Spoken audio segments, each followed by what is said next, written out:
बिस्मिल्लाहिर्रहमानिर्रहीम। अस्सलाम वालेकुम। कैसे हैं आप सब? Welcome to Little Foodies. और आज मैं आपको रमज़ान स्पेशल इफ्तारी के लिए बहुत ही मज़ेदार से लच्छेदार प्याज के पकोड़े बनाना बताऊंगी। ये प्याज के पकोड़े बहुत ज़्यादा मज़े के बनकर तैयार होते हैं और आप इस रमज़ान इस रेसिपी को ज़रूर ट्राई कीजिएगा। तो वीडियो को आप लोगों ने एंड तक देखना है और अगर आपको मेरी वीडियो अच्छी लगे तो वीडियो को लाइक कर दें, अपने फ्रेंड्स और फैमिली वालों के साथ शेयर कर दें और अगर चैनल पर नए हैं तो चैनल को सब्सक्राइब कर दें ताकि आइंदा आने वाली हर नई वीडियो की नोटिफिकेशन आपको मिल सके। लच्छेदार प्याज के पकोड़े बनाने के लिए यहाँ पर मैंने 4 से 5 दरमियाने साइज़ के प्याज लिए थे जिनको मैंने बहुत बारीक लंबाई में काट लिया था।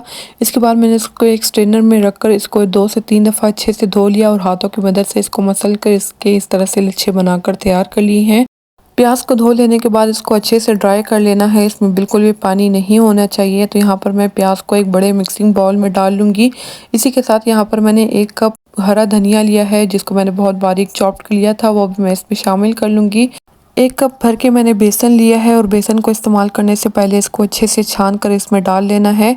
भुना कुटा ज़ीरा 1 चाय का चम्मच, कसूरी मेथी 1 चाय का चम्मच, नमक 1 चाय का चम्मच, आप अपने टेस्ट के मुताबिक इसमें नमक डाल लीजिएगा। दड़ा मिर्च 1 चाय का चम्मच, भुना कुटा धनिया 1 चाय का चम्मच, हल्दी पाउडर 1 चाय का चम्मच, चाट मसाला 1 चाय का चम्मच, 1/4 टीस्पून यहाँ पर मैंने मीठा सोडा लिया है, इसको मैं साइड पर रख दूंगी, इसको मैं बाद में इसमें शामिल करूंगी। इस टाइम पर यहाँ पर मैंने इसमें 1 कप भर के बेसन डाल लिया है, अगर ज़रूरत पड़ेगी तो मैं इसमें थोड़ा सा बेसन और डाल लूँगी। इसको मैंने अच्छे से मिक्स कर लेना है क्योंकि प्याज को मैंने 1 से 2 दफ़ा अच्छे से वॉश कर लिया था और इसमें थोड़ी सी नमी थी, तो इस वजह से मैं बेसन को और प्याज को अच्छे से मिक्स कर लूँगी। अगर ज़रूरत पड़ेगी तो मैं इसमें थोड़ा सा पानी डाल लूँगी, नहीं तो मैं इसमें पानी नहीं डालूँगी। तो यहाँ पर मैंने आधा कप से थोड़ा सा कम मैंने पानी लिया है, थोड़ा थोड़ा करके मैं इसमें पानी डालूँगी और इसका बैटर बनाकर तैयार कर लूँगी।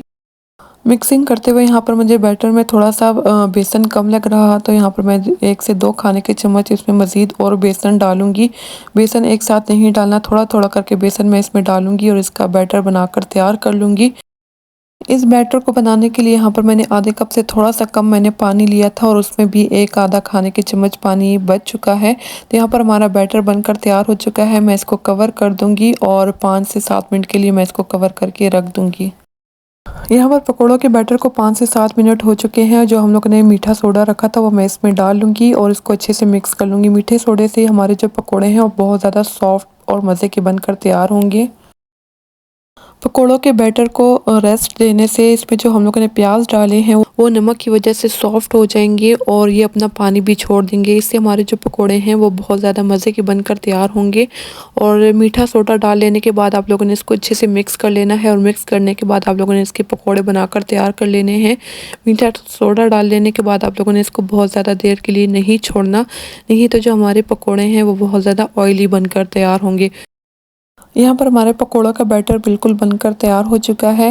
इसके बाद मैं इसको डीप फ्राई करूँगी, तो इसके लिए मैंने ऑयल को पहले से मीडियम हाई फ्लेम पर गर्म कर लिया था। पकोड़े डालते वक्त आप लोगों ने फ्लेम बिल्कुल लो कर देनी है और पकोड़े डाल लेने के बाद आप लोगों ने इसको मीडियम हाई फ्लेम पर इसके कलर आने तक इसको पका लेना है। पकोड़ों का साइज़ बहुत ज़्यादा बड़ा नहीं रखना, मीडियम साइज़ के पकोड़े बनाकर तैयार कर लेने हैं। इस तरह से पकोड़ों के ऊपर एक जैसे कलर भी आ जाता है और बाहर से ये बहुत ज़्यादा क्रिस्पी और अंदर से बहुत ज़्यादा जूसी और बहुत मज़े के ये बनकर तैयार होते हैं। यहाँ पर मैं पकोड़ों के ऊपर कलर आने तक मैं इसको पका लूँगी। पकोड़ों को एक साइड से 2 से 3 मिनट तक पका लेना है। जब इसके ऊपर कलर आ जाए तो इसकी साइड्स को चेंज कर लेना है और दूसरी साइड से भी इसके ऊपर अच्छा सा कलर आने तक इसको पका लेना है। और वैसे भी आप इसको रमज़ान के अलावा शाम की चाय के साथ इसको बनाकर एंजॉय कर सकते हैं। मैंने इन पकोड़ों को इमली और आलू बुखारे की चटनी के साथ सर्व किया था। आपको इसकी रेसिपी मेरे चैनल पर मिल जाएगी और मज़ीद रेसिपीज़ देखने के लिए आप मेरे चैनल लिटिल फूडीज़ पर विज़िट कर सकते हैं। तो यहाँ पर हमारे बहुत ही क्रिस्पी और बहुत ही मज़ेदार से लच्छेदार प्याज के पकोड़े बिल्कुल बनकर तैयार हो चुके हैं।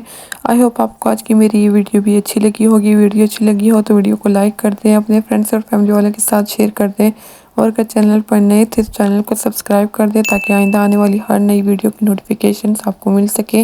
इसके अलावा आप मुझे फेसबुक, इंस्टाग्राम और टिकटॉक पर भी फॉलो कर सकते हैं। इसका लिंक भी नीचे डिस्क्रिप्शन में मौजूद है। अपनी ढेर सारी दुआ में मुझे और मेरी फैमिली वालों को याद रखिएगा। Thank you. अल्लाह हाफिज़।